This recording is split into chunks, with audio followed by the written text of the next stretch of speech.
بسم الله الرحمن الرحيم إن في ذلك لعبرة لمن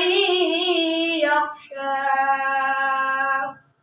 أأنتم أشد خلقا